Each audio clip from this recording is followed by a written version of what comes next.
Vamos a tomar esta parte de la escritura que hemos leído aquí en este capítulo 33 de Deuteronomio. Vamos a hablar bajo el título La bendición de Dios a través de Moisés. Este capítulo se da en el momento cuando Moisés sabe que ya le llegó la hora de partir y le había dado instrucciones al pueblo y sabía que ahora él ya no estaría más, que iba a quedar el pueblo bajo la dirección del que el Señor ordenara. En este caso él sabía, porque Dios le había dicho que Josué lo haría. Pero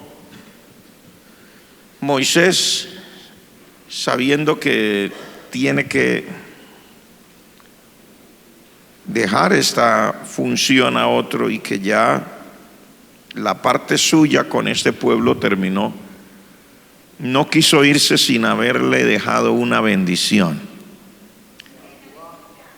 Y estas bendiciones que Dios da a través de Moisés para la nación, para el pueblo de Israel, aunque no menciona todas las tribus en el orden, pero que da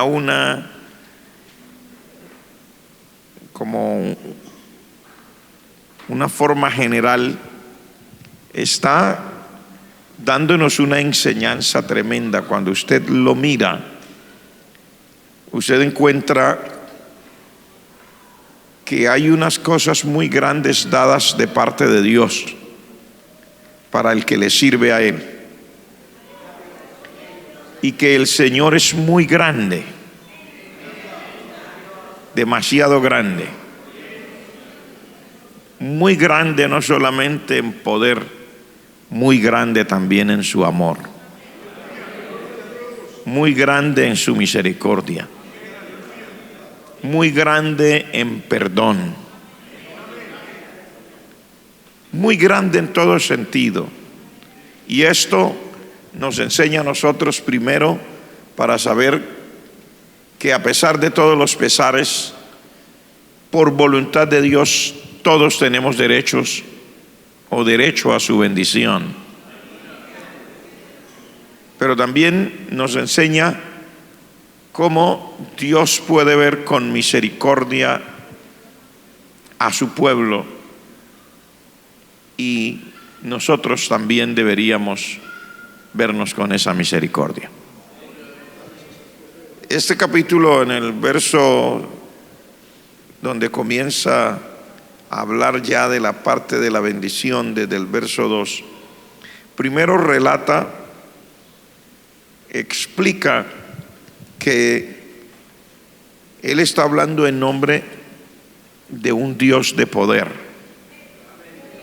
Hace el relato del momento cuando se encontró el pueblo frente al monte, el día que Dios descendió sobre el monte Sinaí, y que estando el pueblo frente al monte y Moisés allá en la presencia del Señor, dice la escritura que el monte temblaba y habían relámpagos. Era impresionante. Salía humo y el pueblo pensó que se iba a morir, porque dice que había un sonido de una bocina muy grande, y la voz de Dios era con tal potencia que el pueblo le pidió a Moisés: por favor, habla tú con Dios y después tú nos cuentas a nosotros, porque no somos capaces de estar aquí, porque de pronto nos mata la presencia de Dios. Ellos tenían miedo que la gloria de Dios era tan fuerte que ellos se podrían morir. Y no es para menos, hermano. Nosotros a veces nos acostumbramos a venir a la iglesia, a estar en la casa de Dios, a cantar, y a veces lo tomamos como que esto es todo. Pero en la realidad, nuestro Dios es grande, grande, grande, grande, muy grande. En la visión que vio Isaías dice, las faldas, o sea, los bordes del vestido del Señor llenaban el templo. Dice, y la casa se estremecía y se llenó de humo y se sacudía como si fuera un terremoto. Y él vio adentro de la casa unos querubines volando, y se encontraban unos con otros y alabando a Dios. Y el saludo de ellos era impresionante. El saludo de ellos era en nombre de la santidad de Dios. Cuando se encontraban el uno con el otro, como usted y yo nos encontramos, que usted le dice a su hermano, Dios le bendiga. Dice que esos se encontraban y decían, santo, santo, santo es el Señor Dios Todopoderoso. Llenos están los cielos y la tierra de su gloria. Y esa casa parecía que se iba a caer. Era una visión. Era una visión, era una cosa magnífica.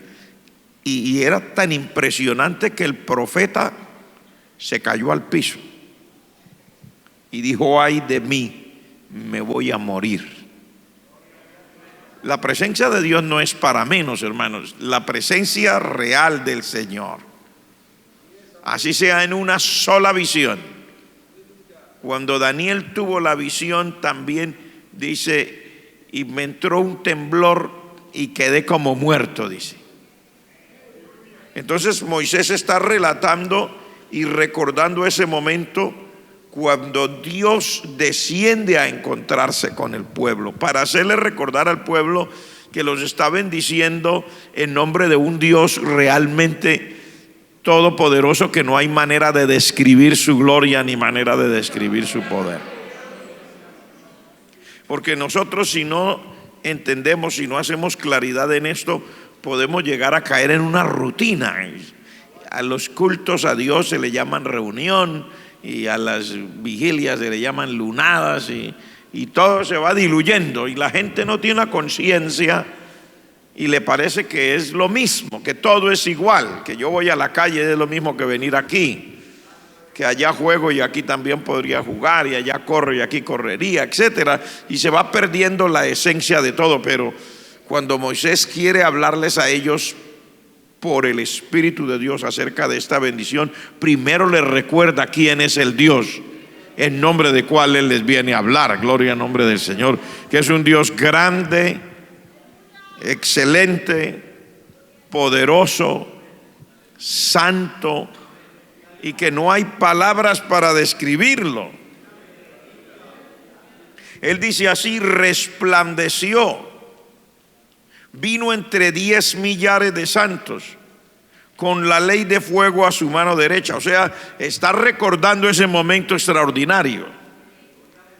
Y usted y yo no debemos dejar de recordar quién es nuestro Dios. Gloria al nombre del Señor. No es que usted es evangélico. Si es solamente es evangélico, pues que Dios lo ayude. No, es que le servimos a un Dios grande, un Dios real, un Dios todopoderoso, bendito sea su nombre. Entonces, en el verso 5 dice, fue rey en Jesurún cuando se congregaron los jefes del pueblo con las tribus de Israel. O sea, ese día la gente tuvo que reconocer quién es el Señor. Y le dijeron a Moisés, habla tú con él y nosotros nos hacemos un poquito más allá y esperamos a que tú nos traigas la razón, porque esto es tremendo. Gloria al nombre del Señor. A eso se refiere, hermanos. Y realmente es que nuestro Dios es Bueno, no hay palabras para explicar. Si nosotros comenzamos a tratar de explicar, tenemos que irnos a la misma palabra de Dios, ¿cierto?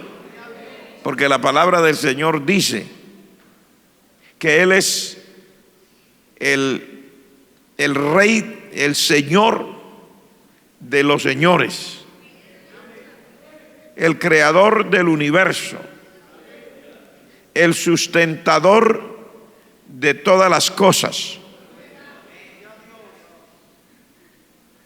En el idioma de los hebreos ni siquiera se atrevían a pronunciar el nombre propio de Dios.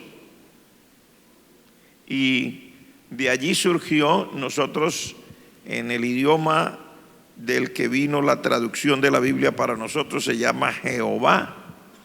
Los hebreos, por venir del hebreo, hicieron la composición de la palabra y para poderla pronunciar quedó entre nosotros Yahvé.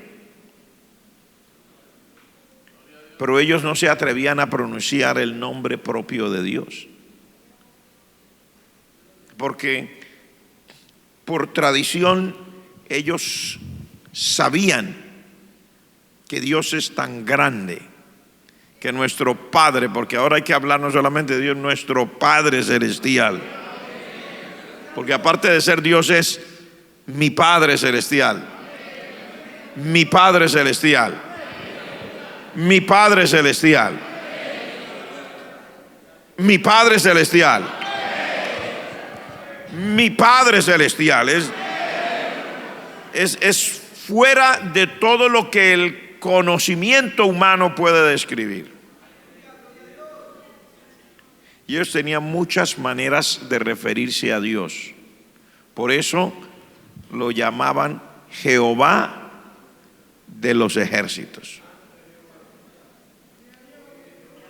O lo llamaban Jehová Shama. O lo llamaban Jehová Shalom. Y comenzaban a hacer una cantidad de nombres compuestos que quería decir Jehová mi sanador, Jehová mi paz, Jehová el dueño de los ejércitos celestiales, Jehová el que pelea por su pueblo. Había una expresión Jehová Nisi, que ellos también usaban para decir Jehová es mi estandarte. Pero pues si usted no entiende qué quiere decir eso y en el contexto que yo le decía, pues tampoco comprende. Pero ellos se referían a los momentos de las batallas. Cuando los ejércitos salían a las guerras. Y todavía cuando los ejércitos salen a las guerras llevan una bandera, cada ejército lleva una bandera. El que se propone en esas batallas llevan una bandera. Incluso en el uniforme pegan los colores de la bandera de cada uno de los que están ahí combatiendo porque están peleando a nombre de su nación. Pero ellos decían no, mi estandarte, o sea, mi bandera en el momento de las batallas es Jehová, gloria al nombre de Señor. Jehová Nisi. Y cuando David fue a pelear contra Goliat, se lo dijo, le dijo: tú vienes a mí con espada, con lanza, con jabalina, yo vengo a ti en el nombre de Jehová de los ejércitos, el Dios de los escuadrones de Israel, a quien tú has desafiado. O sea, ellos tenían una serie de maneras de poder describir al Señor. Y lo importante es que usted reconozca quién es el Señor. Hace un rato estábamos cantando un cántico y yo me gozo cuando oigo eso, porque está en la palabra: pelearán contra el Cordero, pero el Cordero los vencerá, porque Él es Señor de señores, Rey de reyes. Eso es importante. Usted sepa a quién le sirve. Usted no le sirve al nombre de una iglesia, usted no le sirve a una religión, usted no le sirve a un pastor, usted no le sirve a unos diáconos, usted no le sirve a las cosas que se ven, usted le sirve a un Dios real, a un Dios maravilloso, poderoso, que es su Dios y que por demás de ser su Dios es su Padre y está a su favor. Lea el Salmo 91 y verá: el que habita al abrigo del Altísimo. Mire todas las expresiones que ellos usaban. El que habita al abrigo del Altísimo quería decir el más grande. Habitará o morará bajo la sombra del Omnipotente. Y comienza a describir. Dice tantas cosas, hermano, hablando de la grandeza del Señor, y habla de esa garantía. Porque dice: con sus plumas me cubrirá, debajo de sus alas estaré seguro. Escudo y adarga es su verdad, o sea, la protección y las armas de guerra con las que uno podría vencer al enemigo es el Señor mismo. Gloria al nombre del Señor, porque como dice la palabra, si Dios es por nosotros, ¿quién contra nosotros? ¿Quién contra nosotros? Sí, yo sé que hay brujos, yo sé que hay hechiceros, yo sé que hay por allí de esos curanderos, rezanderos y sortílegos y de todo, y hay espiritistas y hay una cantidad de cosas, y hay diablos y demonios, pero todo eso se empequeñece y queda del tamaño de una hormiga, de un insecto, cuando nosotros comenzamos a hablar ahora de nuestro Padre Celestial. Amén, hermanos. Los brujos, los hechiceros, los sortílegos, los adivinos, la brujita del barrio, el que se fuma el tabaco, el chicote, el que tira agua de colores y a veces de sabores y olores malolientes, etcétera, polvillos raros echados en una botella, etcétera, y haciendo una cantidad de cosas. Todo eso puede ser cierto y puede tener como, digamos, su función dentro de las artes del diablo, las cosas malas, etcétera. Pero cuando ya comenzamos a hablar ahora nosotros del Dios verdadero, del Dios real, del Dios que hizo los cielos y la tierra, del creador de todas las cosas, del sustentador de todas las cosas, de que Él lo llena todo, de que con solo el borde de su manto llena el templo y lo pone a temblar y causa un terremoto de su gloria y de su bendición, y todo se llena de humo. Mira, hermanos, para la muestra un botón. El Señor Jesucristo subió a una barca para cruzar el mar de Galilea e ir a Gadara. Porque allá, al final, cuando uno lee, sabe que allá había un endemoniado que no lo podían tener ni con cadenas, ni con grillos en los pies. Nadie lo podía sujetar, que andaba por los sepulcros gritando, que andaba sin ropa, que se golpeaba con piedra. O sea, era el terror de la comarca. Era el terror de la comarca. Y cuando el Señor sube a la barca para ir hacia allá, va con los discípulos. Dice, Él estaba en la popa durmiendo sobre un cabezal. Dice, se levantó una tormenta.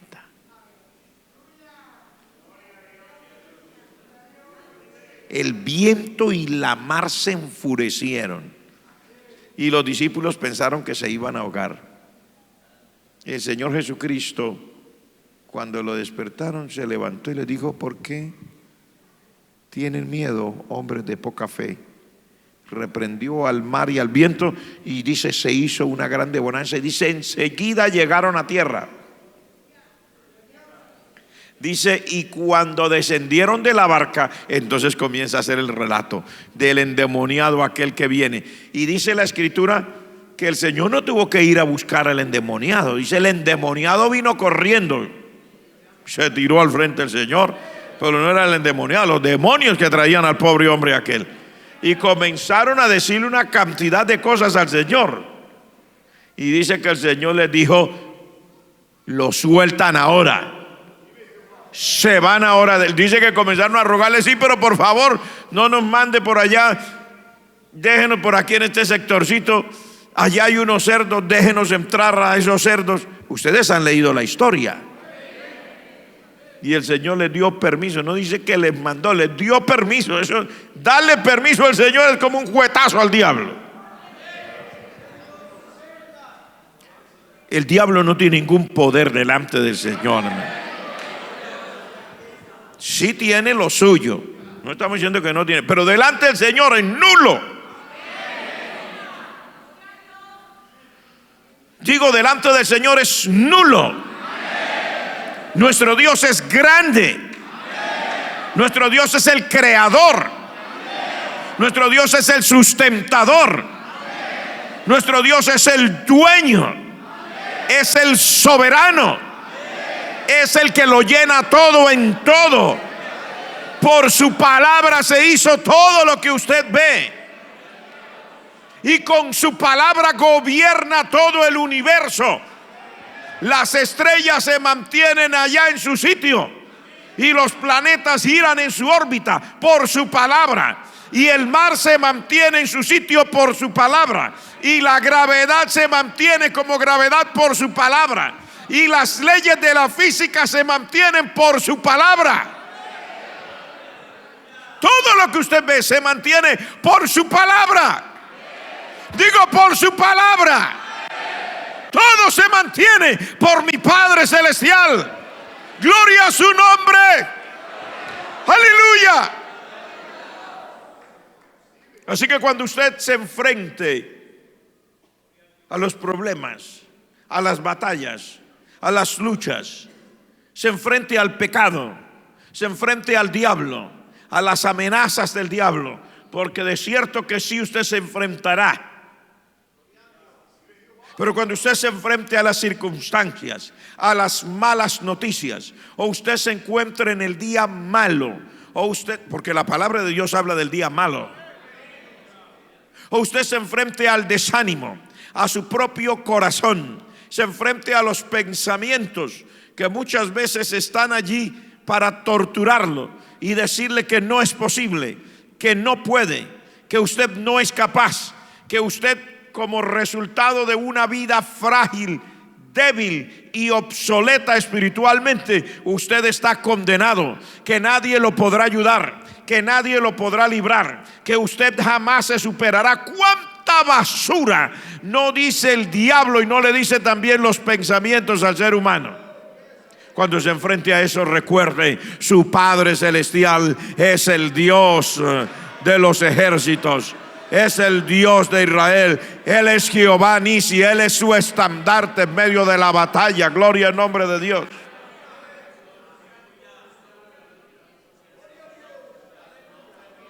Aleluya.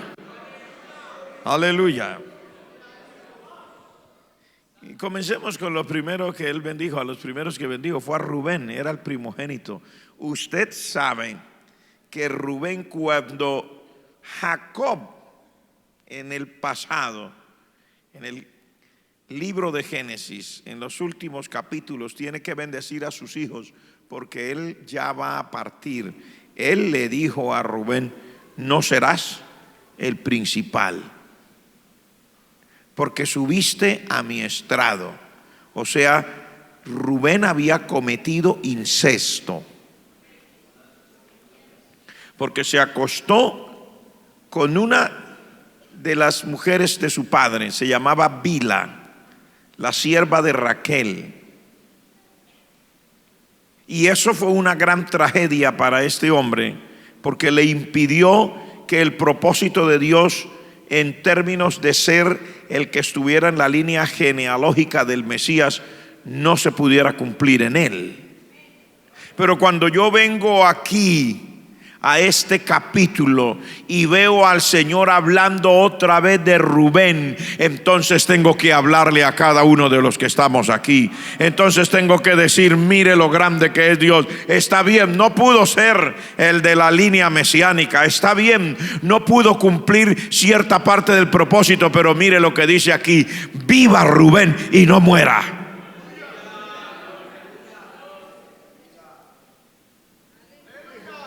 ¿Cuántos me están entendiendo ahora lo que le estoy diciendo?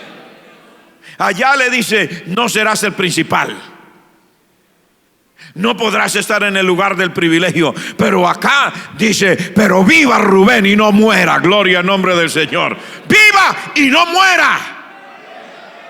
Digo otra vez: viva Rubén y no muera.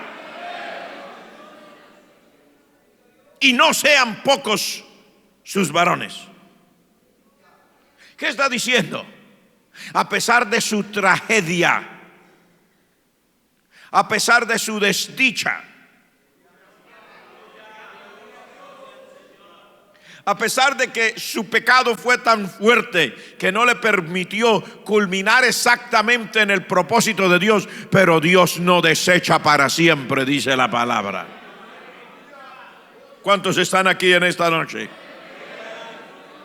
Dios no está tampoco persiguiendo a ninguno de sus hijos por más tragedias que haya tenido. No lo está persiguiendo para matarlo, no lo está persiguiendo para destruirlo. Si alguna vez, por alguna razón, Dios tiene que poner una disciplina sobre alguno de sus hijos, no lo hace para matarlo, porque aquí dice: viva Rubén y no muera. Y mire qué más dice: dice: y no sean pocos sus varones. ¿Qué está queriendo decir? Multiplíquese de todas maneras. El propósito de Dios para todos sus hijos siempre serán propósitos de bendición, nunca son propósitos de desgracia. Dios no nos llamó para destruirnos, Dios nos llamó para sacarnos adelante. Aunque en medio de las tragedias espirituales Dios tenga que corregir y probable tenga que eximir de privilegios a alguno de sus hijos por alguna razón, por alguna situación que le haya pasado. Sin embargo, el propósito real y definitivo de Dios es que a pesar de eso viva y no muera. Se lo digo otra vez: puede que Dios tenga que corregirlo, y puede que Dios tenga que prohibirle o eximirlo de ciertos privilegios que estaban destinados para ese creyente, para él o para ella. Pero el propósito final de Dios no es destruirlo. Dice: viva Rubén y no muera. ¿Qué está diciendo? Mire, hermano, lo único que usted necesita en esta vida, se lo digo de una manera que espero que me entienda. Usted puede tener en contra suya las circunstancias, puede tener en contra suya las cosas que le hayan pasado, puede tener en contra suya las personas, puede tener en contra suya muchas cosas. Pero lo único que usted necesita para que eso cambie es una palabra que venga de la boca de Dios.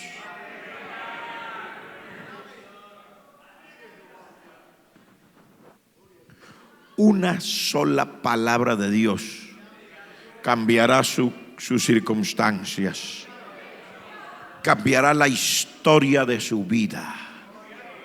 ¿Cuántos me están entendiendo? El centurión se lo dijo al Señor Jesucristo. Le dijo: yo soy hombre bajo autoridad y tengo bajo mis órdenes soldados. Y le digo a este: ve y va. Le digo al otro: ven y viene. Por eso, Señor, solamente di la palabra.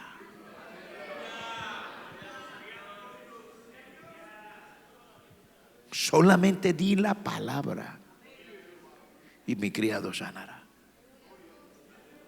Hermano, contra eso no hay nada. Se lo digo de nuevo: contra eso no hay nada. Contra esa palabra de Dios no hay nada. Mire cómo lo dice en el libro del profeta Isaías: como desciende de los cielos la lluvia y la nieve, y riega la tierra, y la hace germinar y producir, y le da semilla al que siembra, y le da pan al que come. Dice: así será mi palabra que salga de mi boca. dice Dios, no volverá a mí vacía, sino que hará lo que yo quiero, dice Dios, y será prosperada en aquello para lo cual la envié. Si lo que usted necesita, canto, oh, gloria a Dios. No sé cuántos están aquí, pero yo siento estar en la presencia del Señor. Y no es una emoción. Me siento en la presencia del Señor.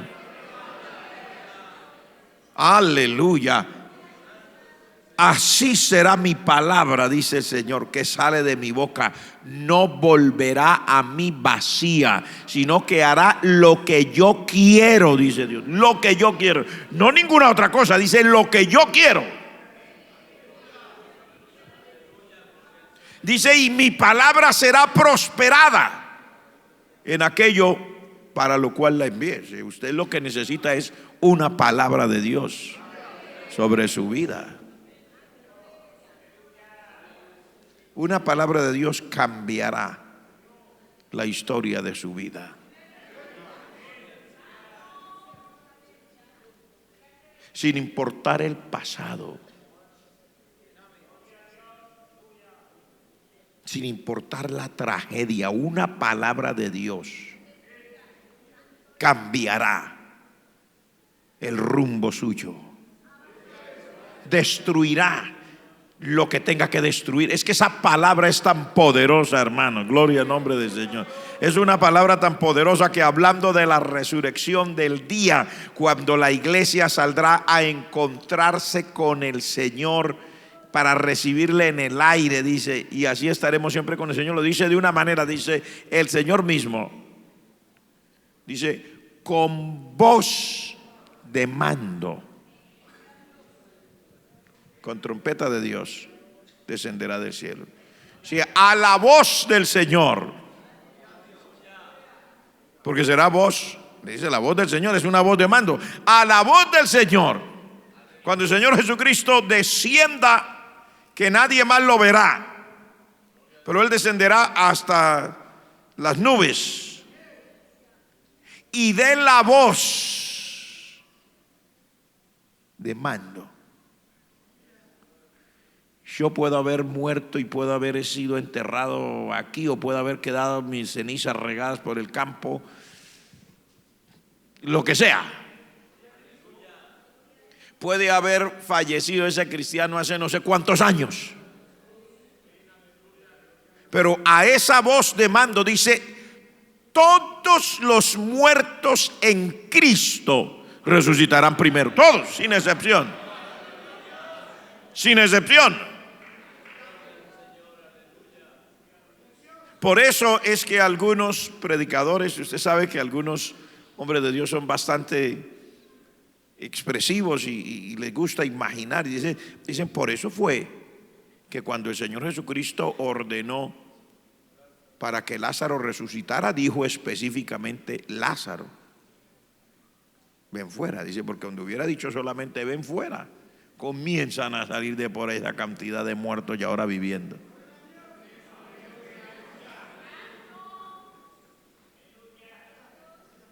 Porque es la verdad. Cuando el Señor diga, oiga, cuando el Señor diga, alabado sea Dios. Es que lo que necesitamos es la voz de Dios, la real, la genuina, la verdadera, una palabra dada por nuestro amado Señor. Eso basta para todo. Gloria al nombre del Señor. Es que yo me quedo aterrado. Una mujer viuda dice, voy a recoger estos 3 pedazos de leña, voy a ir a mi casa, voy a hacer la última tortica que me alcance. Ya es una pequeña torta, me la voy a comer con mi hijo y nos vamos a dejar morir de hambre, dice la viuda. Esa era toda la perspectiva que tenía esta mujer. Ella dijo, es mi última comida, de aquí lo que sigue es la muerte. Tremendo. Esa era la realidad.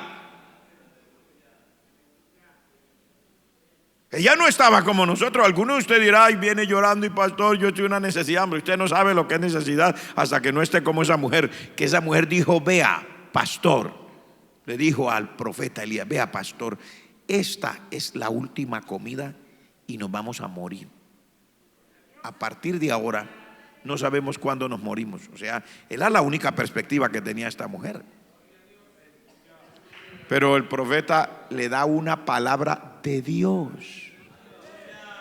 Le dice, mujer, ve y haz así como has dicho. Pero, mire qué cosa, pero hazme a mí primero, una pequeña. Y me la traes para que yo me la coma. Y me traes un vaso de agua.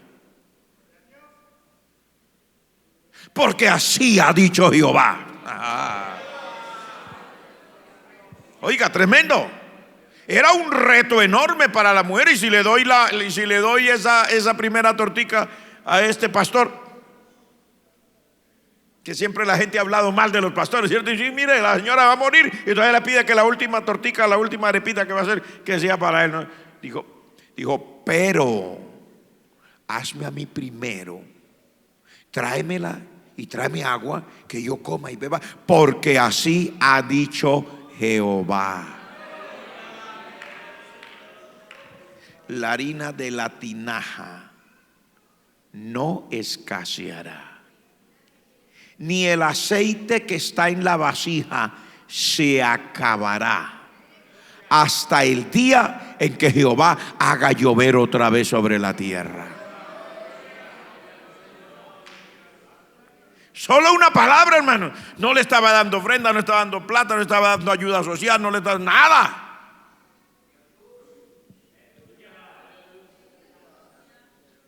Porque nosotros vemos lo humano. Mire, lo humano no alcanza para nada, hermano.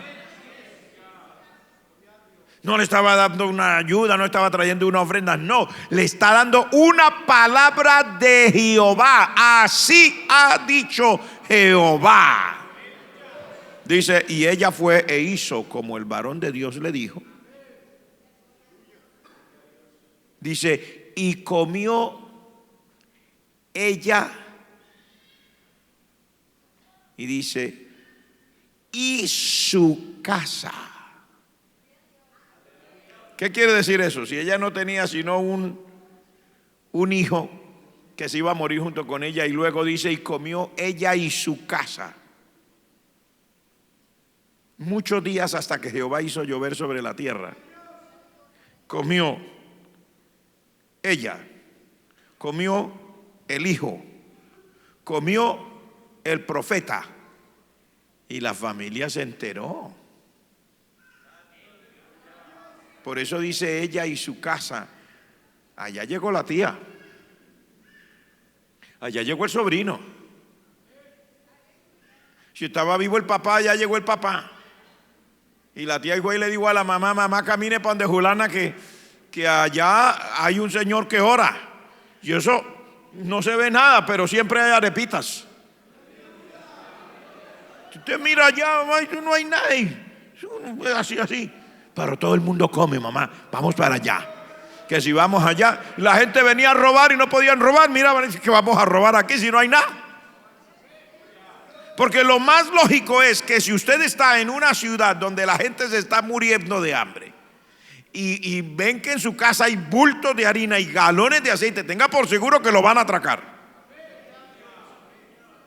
Lo van a robar, lo van a matar. Pero si alguien venía a querer robar, ¿qué robaban? Si ellos miraban dentro de esa vasija y quedaba una cosita ya, en el fondo un poquito de harina, y buscaban el aceite y iban a mirar la botellita y ya se estaba acabando. Entonces no había manera de robar. Mire que el Señor es grande. El Señor no dijo yo le mando bultos de harina, no, dijo la harina que está allá en el fondo de la tinaja no se va a acabar, y el aceite que está en la vasija no se va a agotar. Así que no había nada para robar, pero ellos no se morían. La mamá venía y comía, la tía venía y comía, el papá venía y comía, el sobrino venía y comía, el profeta le daba hambre y comía, la viuda tenía hambre y comía, todos comían hasta el día que Jehová hizo llover sobre la tierra. Lo que usted necesita, hermano, es una palabra que salga de la boca de Dios para usted. Por eso estoy usando eso cuando le habla a Rubén, el que no merecía, el que no tenía. Pero Dios no está diciendo: Rubén, acábese. No, dice que no se muera. Que no se muera Rubén. Que viva Rubén, dice, que viva. Y cuando Dios dice que no se muera, cuando Dios dice que no se muera, que viva, hay vida en Dios. Cuando Dios dice no se muera, viva, hay vida en el Señor. Cuando Dios dice que viva, hay vida en Dios. No hay nadie que le puede matar su vida espiritual. Cuando Dios le da la palabra y dice que viva, usted va a vivir. Gloria a Dios. Gloria a Dios. Shamaki balaya mansama. Que no se muera. Que no se muera. Dios dice que no se muera, dice. Viva, dice Dios, viva. Oh, yo siento la unción del Espíritu Santo de Dios. Se lo digo de nuevo. Dios le dice: no se muera, viva.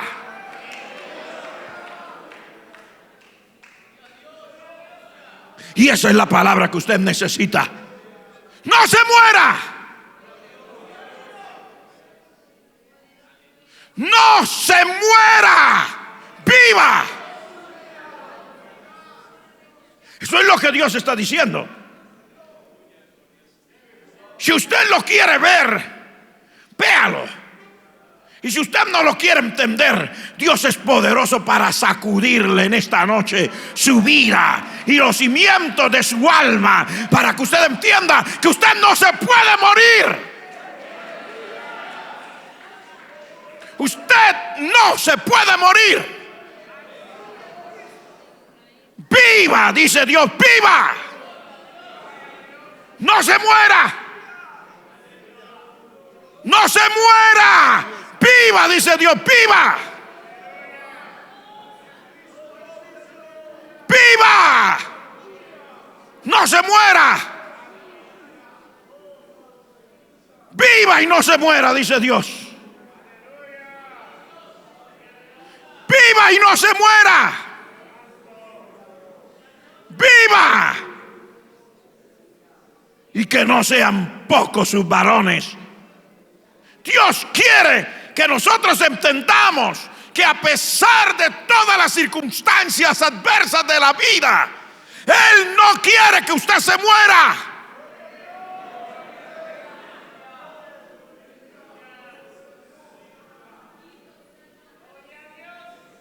La vida no es fácil. Vivir esta vida cristiana no es fácil. Es una batalla. Y algunas veces usted siente que arrastra los pies para poder caminar en el camino del Señor. Pero lo que Dios le está diciendo a cualquiera de nosotros en esta noche es: yo no quiero que Rubén se muera. Yo quiero que Rubén viva. Yo quiero que Rubén viva. Dios está diciendo: yo no solo quiero que Rubén viva, yo quiero que se multiplique. Si había tragedia en su vida espiritual, Dios quiere que usted viva. Dios no lo quiere en la tragedia espiritual. Dios no lo quiere amarrado al pecado. Dios lo quiere suelto de los dolores, suelto de las angustias. Dale un mensaje nuevo después de 22 años. Pero yo no le estoy predicando aquí hoy un mensaje nuevo. Le estoy predicando la palabra que Dios quiere para nosotros hoy. ¿Cuál es? Dios quiere darnos vida. Dios quiere sacudirnos, levantarnos, romper nuestras cadenas. Las cadenas de mundanalidad, de frialdad, de maldad, de pecado, de lo que sea. Oh, gloria a Jesús.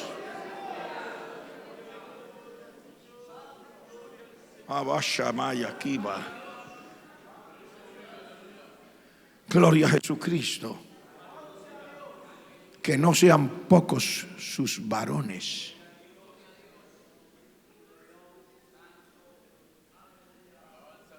¿Qué quiere decir?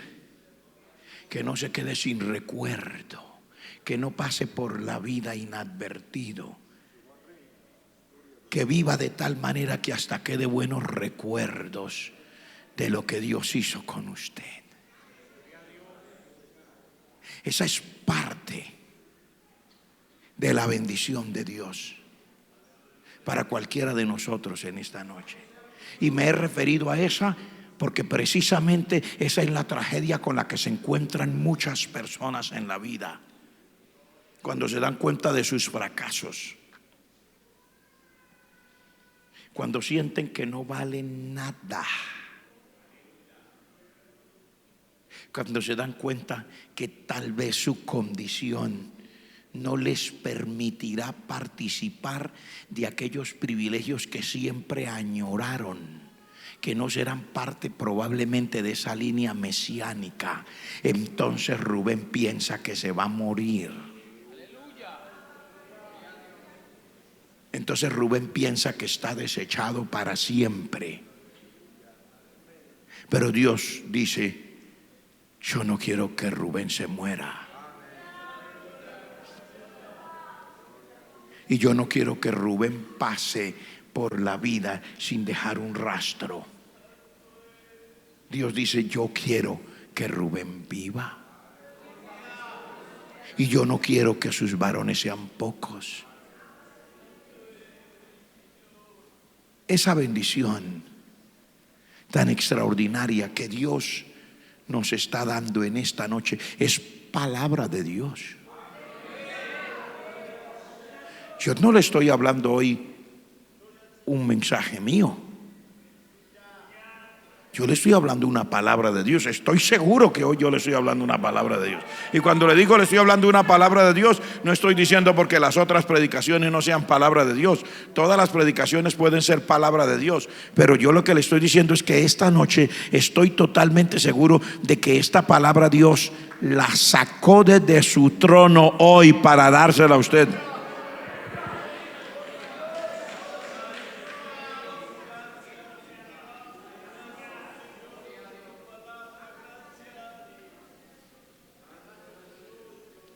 Usted vivirá.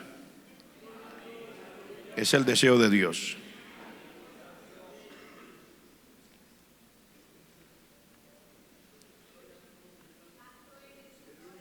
A Judá le dijo así: oye, oh Jehová, la voz de Judá, y llévalo a su pueblo. Sus manos le basten, y tú seas su ayuda contra sus enemigos. Qué tremenda bendición. Llévalo a su pueblo. O sea, llévalo al sitio de su heredad. Cumple su propósito en él. ¿Usted sabía que Dios siempre ha querido cumplir su propósito en usted? Llevarlo al sitio que Él designó para su vida. A veces uno se enreda en cosas.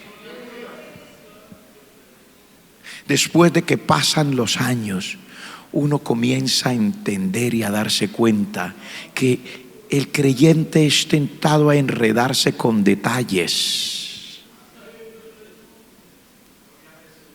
Algunos pasan desde la niñez en el camino del Señor, en la iglesia, y al llegar a cierta edad comienzan a aparecer cosas, tonterías diría cualquiera, que tratan de enredarle la vida.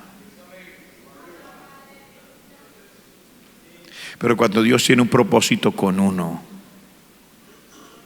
debe ser franco con el Señor, no dejarse enredar de nada. Porque el propósito de Dios es llevarlo a uno al destino, al sitio, a la posición espiritual que Él diseñó para uno. Esa es la verdad de Dios.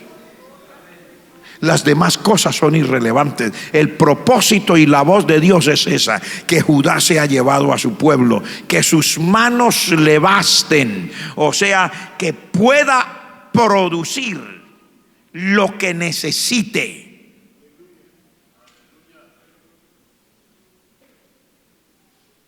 Porque ese es el propósito de Dios, que sus manos le basten, le alcancen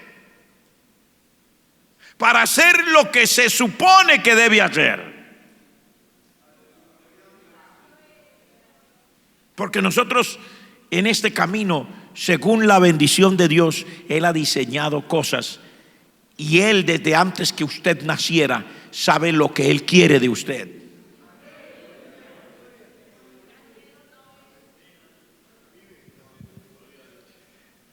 Uno puede a veces hacer cosas y de alguna manera irse desligando de lo que le corresponde. Y yo lo digo con cariño, yo no lo digo con enojo, yo no estoy molesto. Yo estoy aquí hablándole una palabra de Dios. Pero usted nota que con la vida y con las circunstancias hay cambios. Al principio quiero venir y arrodillarme en el altar. Pero hay días que ya no quiero arrodillarme en el altar, quiero arrodillarme solo en la silla. Después ya no quiero arrodillarme ni en la silla. Prefiero esperar afuera hasta que haya comenzado todo para luego entrar. Porque algo ha ido cambiando en mis circunstancias acá por dentro.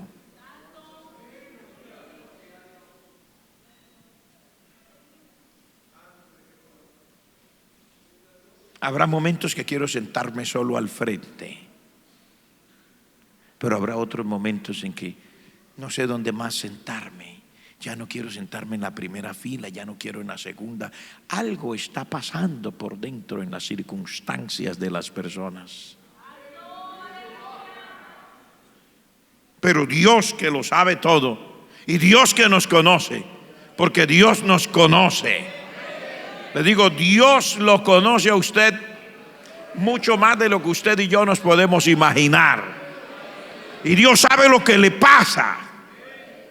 Pero el propósito de Dios es llevarlo al sitio, a la posición que Él diseñó para usted, y que sus manos le alcancen, y que Dios sea su ayuda contra sus enemigos.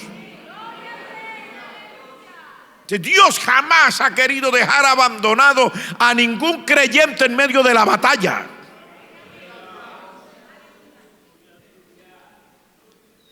Porque las batallas arrecian. Dios jamás ha querido dejar a ningún creyente abandonado en medio de la batalla. Dios quiere ser siempre su ayuda contra sus enemigos. Lo que sucede es que a veces nosotros, cuando nos enfrentamos a las circunstancias de la vida, a veces no acudimos al Señor para enfrentarnos contra el diablo, contra el pecado, contra el mal. Acudimos a la gente.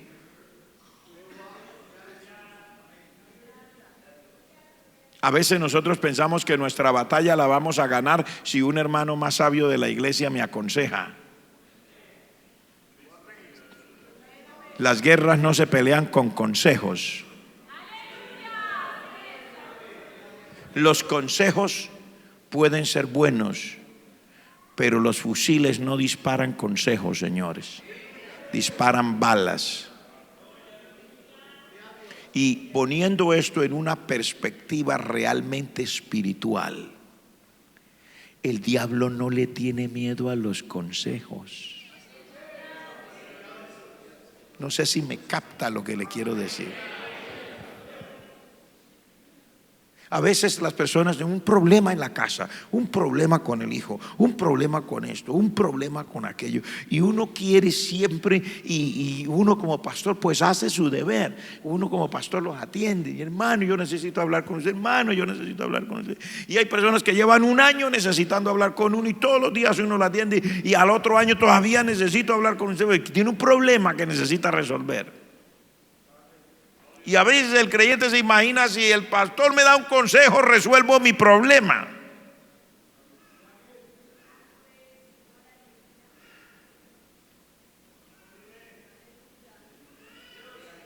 Usted no necesita un consejo para resolver su problema, porque su problema no se resuelve con consejos y sus batallas no se dan con consejos. Usted necesita al Señor de su parte.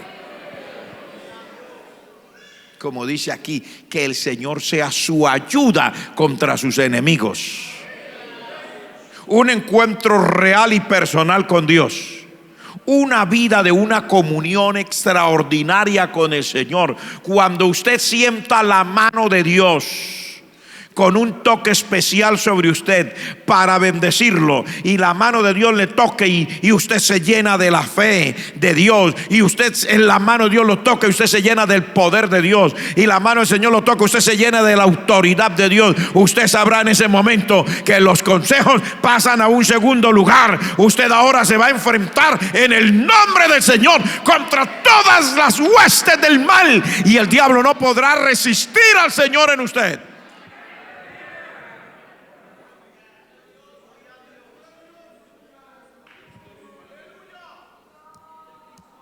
Gloria a Jesús.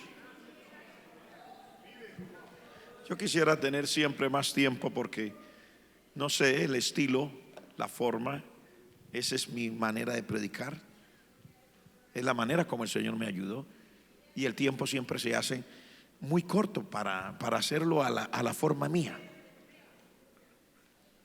Pero a mí no me molesta, espero que a usted tampoco. No me molesta, porque lo que me interesa es lo que le dije ahora: que haya una palabra de Dios para su vida, que es lo que le puede cambiar. Usted y yo necesitamos una palabra de Dios para mí. De otra manera no seremos capaces de salir adelante con esa victoria y que se puedan cumplir esos propósitos de Dios en mi vida. Siempre terminará la carrera, pero de una manera muy diferente. Si no, la viuda habría tenido una de dos: o que salir a la tienda de la esquina, comenzar a pedir un cuarto de café, un cuarto de panela, que cuando vuelva a llover sobre la tierra le pago, o tendría que haberse dejado morir de hambre. Pero gracias a Dios la viuda no tuvo ni que morirse, ni que pedir prestado café ni panela, porque había una palabra de Dios. Y es lo mismo que yo le quiero decir a usted esta noche. Yo sé que Dios nos trajo aquí, estoy totalmente seguro.